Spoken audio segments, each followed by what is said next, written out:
Joining me now, Democrat member of Congress, Seth Moulton, Republican member of Congress, Pat Harrigan. Hello, both of you handsome men. Thank you for being here. Before we do tariffs, I just want to get a quick on-the-record vibe from Pat and Seth about TikTok. I think it's so funny that we were talking about nothing else. And now it's like, I haven't even said those words in like a month and a half. So, Pat, I'll start with you. Do you think that Trump is going to push pause again on TikTok, or do you think he's going to allow it to get shut down or force an action? We'll see. He talked about it on Air Force One tonight. He said that he is waiting to make a deal with China. And as you talked about earlier in this segment, all things are on the table with respect to that negotiation. So time will tell. Seth, what do you think?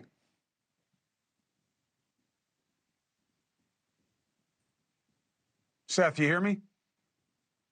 No, I don't hear you. I don't hear you.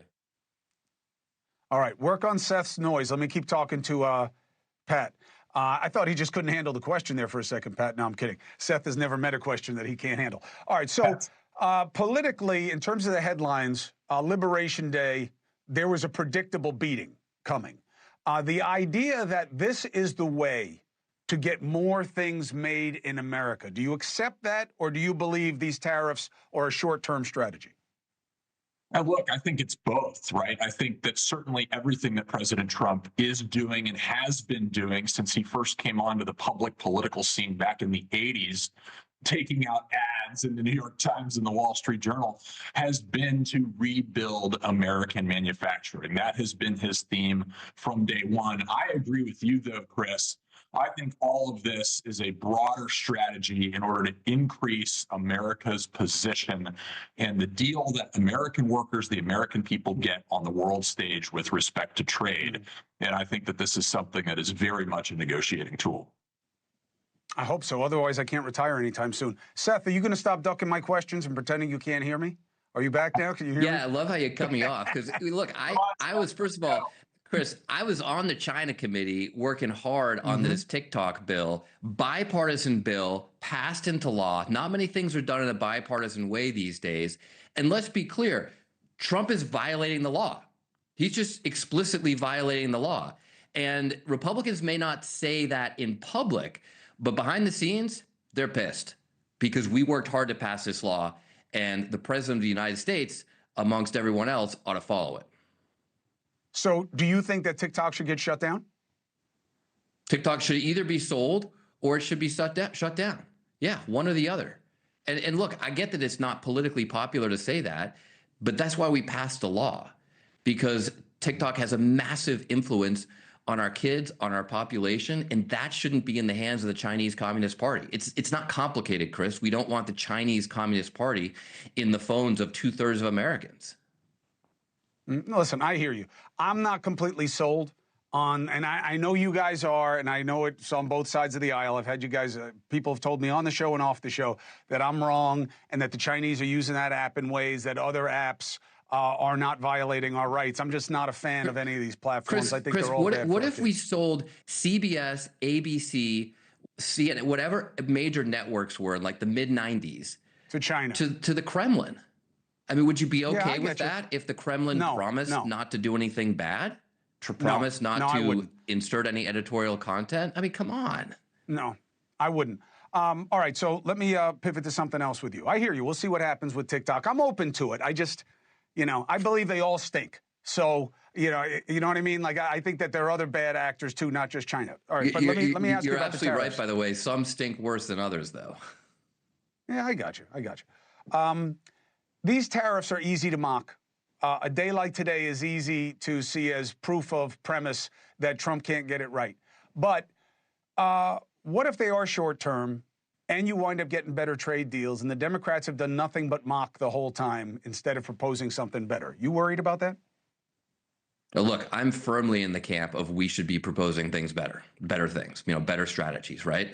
You'll never hear me get on TV and just complain about Musk and Doge without saying that I'm a big fan of government efficiency. The very first bill I passed in Congress was a bill to improve efficiency, get veterans faster appointments at the VA. So likewise, we need to show America that this is our economic plan. So I'm with you, Chris. It's not just about complaining, but it's pretty remarkable when you have the worst day in the stock market since June of 2020. You lose $3 trillion of American value overnight. I mean, for all the businesses that Trump has bankrupted, he's never done it that fast with that much value. This is pretty remarkable. And if it's a negotiating strategy, we'll wait and see what where the negotiation ends up. His latest negotiating strategy with Putin seems to be a dead end, because now all of a sudden he's saying he can't trust his best buddy in the Kremlin. Well, Putin is a dicey proposition. We both know that. Our trade partners are something different. Pat, do you think there's going to be pressure inside the party to get the president to get this done sooner rather than later? Because we all know the price pressure is coming.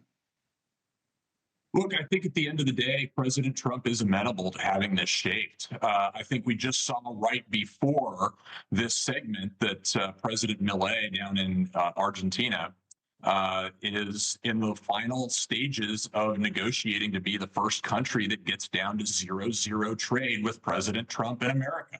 I think this is exactly what President Trump is trying to achieve, and I think he's in the process of achieving it. Look, so many detractors are out there.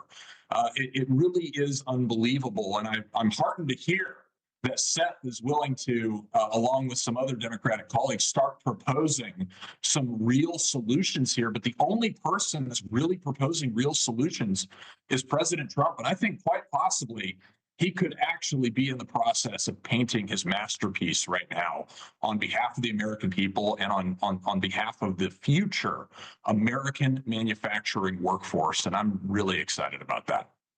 I just have to ask, though, if this is his masterpiece, what is the problem that he's solving? What is the solution that we, where do we need solutions? Is it a problem that America's stock market is doing so well?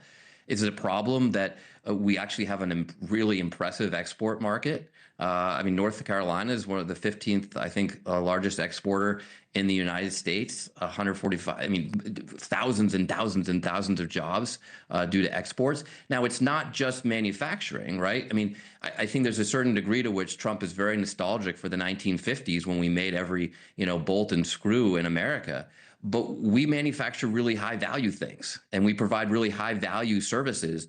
That's exactly the kind of high value economy that Americans need. So we got to figure out how to make sure no one is left behind in that economy. But I don't think we want to go back to the 1950s when it was all about manufacturing. I mean, forget AI, forget computers, forget microchips. Why worry about that when we could be manufacturing nuts and bolts? All right, Seth, Pat, I appreciate you both. We'll continue the conversation, Pat. Let's see how it manifests, and then we'll talk about what it's impacting well and not. Hopefully, we get to how this ends before we have the next conversation about how it's manifesting itself in the economy. I really hope this is a short-term strategy. But let me jump. Pat Harrington, it's great having you on the show. Seth Moulton, always a pleasure. We'll do it again, fellas. Thank you for agreeing to come on with a member of the other party. You cannot believe how well it tracks with the audience. They love it. They want more of it. So thank you for doing it. Hey, thanks for watching. Go to joinnn.com to find NewsNation on your screen. And don't forget, click the red subscribe button below to get more of NewsNation's fact-driven, unbiased coverage.